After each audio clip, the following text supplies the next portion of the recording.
प्रेमात नात्यागोत्याची मर्यादा ओलांडणे एका विवाहित तरुणीच्या जीवावर बेतले आहे। आपल्याच चुलत भावाशी असलेल्या अनैतिक संबंधातून वडिलांनी आणि सख्ख्या भावाने मिळून पोटच्या मुलीची निर्घृण हत्या केल्याची धक्कादायक घटना जळगाव जामोद तालुक्यातील राजुरा येथे उघडकीस आली आहे।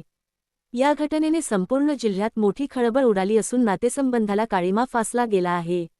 मृत तरुणीचे नाव शिवानी प्रकाश भिलावेकर असे आहे। शिवानीचा विवाह एप्रिल 15 रोजी अमरावती जिल्ह्यातील धारणी येथील प्रकाश भिलावेकर यांच्याशी झाला होता। लग्नानंतर अवघ्या 5 दिवसांत म्हणजेच एप्रिल 20 रोजी ती खडकी येथील आपल्या माहेरी आली होती।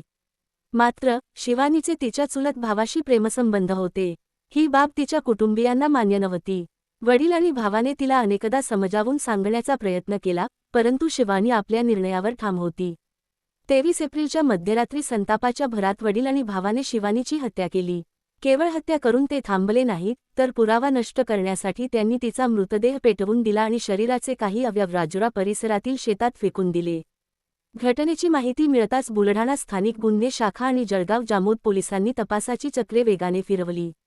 सुरुवातीला कोणताही धागादोरा हाती नसताना पोलिसांनी तांत्रिक तपास आणि गुप्त माहितीच्या आधारे अवघ्या 12 दिवसांत या गुन्ह्याचा छडा लावला। पोलिसांनी संशयावरून वडिलांना आणि भावाला ताब्यात घेतले असता त्यांनी गुन्ह्याची कबुली दिली। अटक करण्यात आलेले आरोपी 1.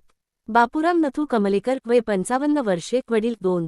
अजय बापूराम कमलेकर वय 27 वर्षे, भाऊ।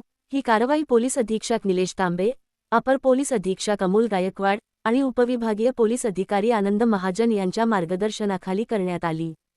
स्थानिक गुन्हे शाखेचे पोलीस निरीक्षक सुनील अंबुलकर, पोलीस निरीक्षक नितीन पाटील, सहाय्यक पोलीस निरीक्षक यशोदा कणसे, पोलीस उपनिरीक्षक पंकज सपकाळे आणि त्यांच्या पथकाने अत्यंत शिताफीने हा गुन्हा उघडकीस आणला। बुलढाणा येथून रणजित मस्के यांची रिपोर्ट।